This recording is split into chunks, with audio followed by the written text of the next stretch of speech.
When you switch on the news, you see presidents, prime ministers, the elected officials giving speeches, making deals. They're the face of global power. They are. But what if that's all just theater? Who's really calling the shots on the big stuff? Trade, war, all of it.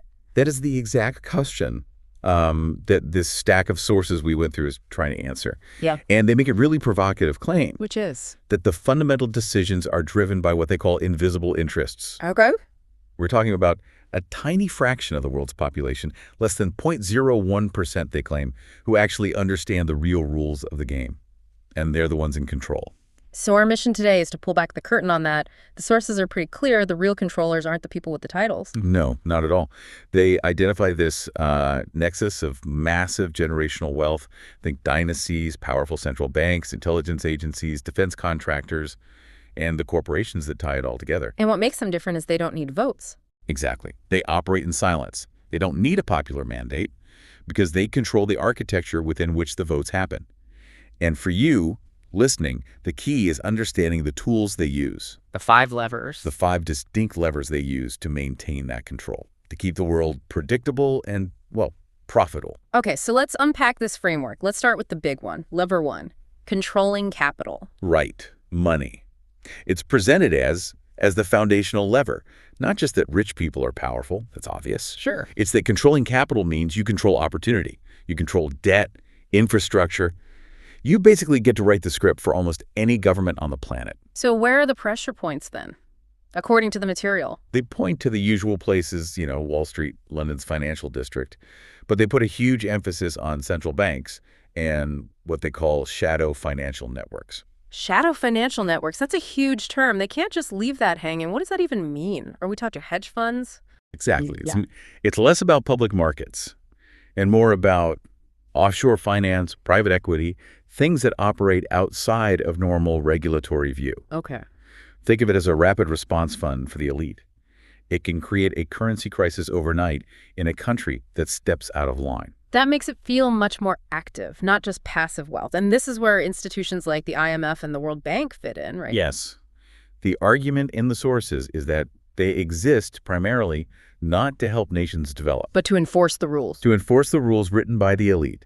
When a country needs a bailout, the conditions, privatization, austerity, they're all designed to solidify the control of global capital. So you have this paradox. A nation can have its own flag, its own president. A whole constitution. But if its economy depends on following these rules, has it basically just outsourced its sovereignty? That's it. Sovereignty on paper, but dependency in practice. And that dependency, that vulnerability, leads us right into lever 2. The resource game. The resource game. So if capital controllers write the financial script, how do you make sure everyone follows it? Especially a country that's rich in resources and might want to push back. That's the connection. Resources are the lifeblood. We're talking energy, oil, gas, uranium, rare minerals. These let you power your economy, fight a war, feed your people. And the sources say it's not just about having the resources. Now, it's about controlling the routes they travel. The choke points. The choke points, exactly. The Straits of Hormuz, the Suez Canal, tiny bits of geography with massive geopolitical leverage. Whoever controls the flow controls the agenda. We see this with Russia, the Gulf states.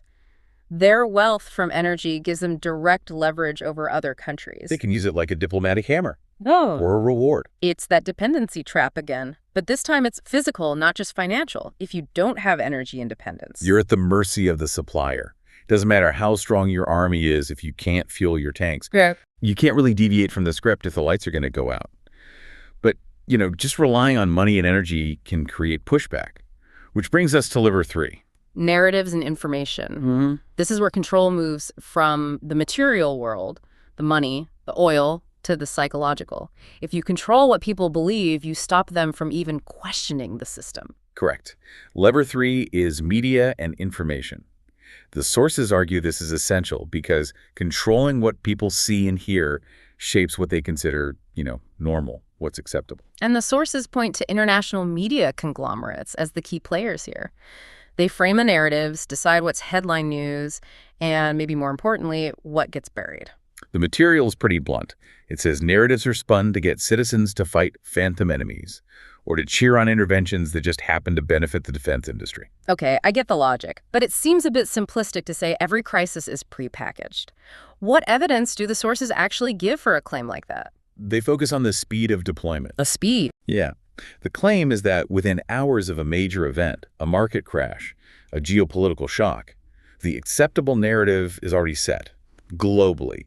Who's the villain? Who's the victim? What's the solution? And that speed suggests coordination. It suggests a shared informational ecosystem, if not a direct shared agenda.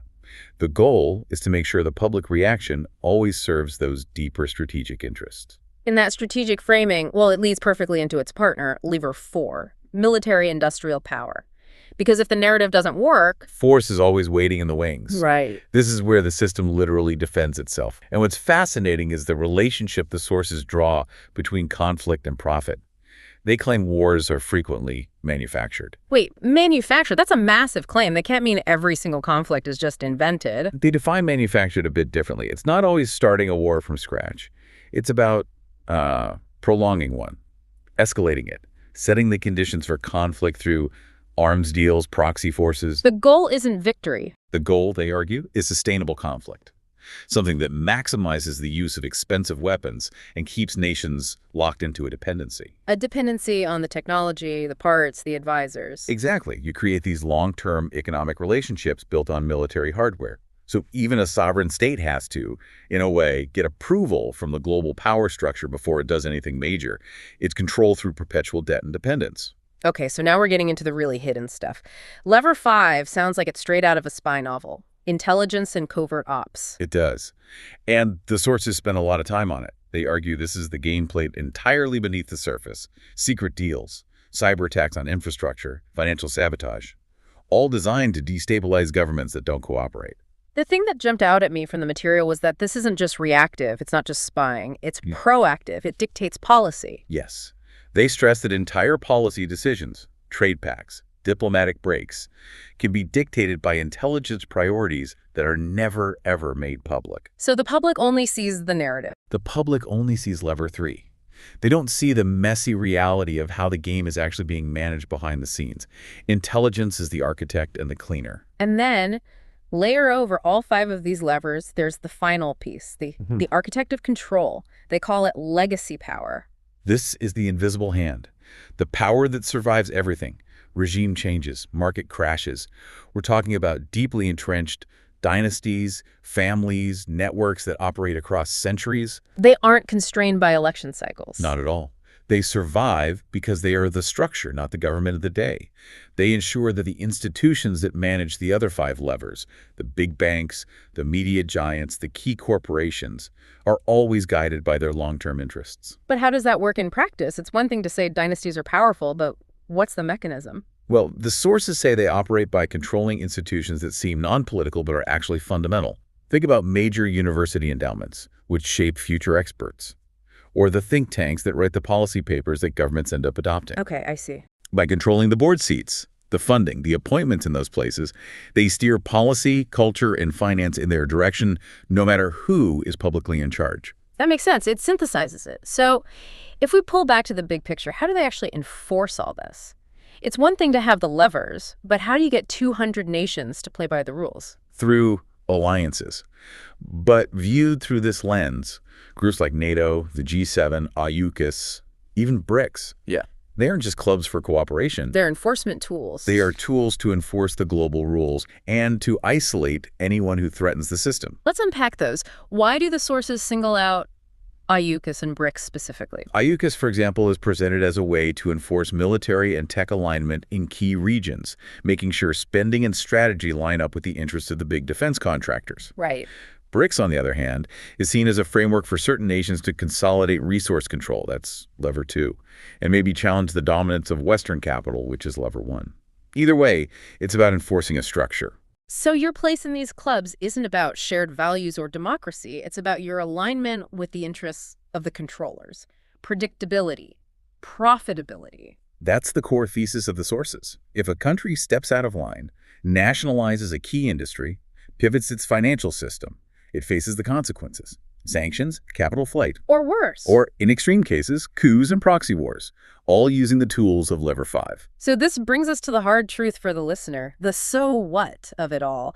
We have these 5 levers: capital, resources, media, military, intelligence, all overseen by this legacy power. What does it mean for the person trying to make sense of the world? It means that, according to this material, the things we see as the ultimate signs of freedom elections, laws, public debates, often just serve to legitimize the interests of these hidden controllers. A leader's power is limited by how far they can stray from that script. So countries look independent on a map, but really they're just players in a very rigid global system. And that system is designed to funnel wealth and power to the very top. Exactly. And the sources conclude that ordinary citizens, the media consumers, even the soldiers fighting the wars, are essentially pawns. Manipulated by narratives? Manipulated by narratives, constrained by capital, all to maintain the illusion of democracy while the real game is played elsewhere. So, wrapping this up, what it all means is that real control comes down to resources, money, information, force, and these entrenched networks. Everything else is basically theater. And this isn't some new phenomenon. The sources connect this logic straight back through history. The Roman Empire, the British Empire, they all use the same fundamental script.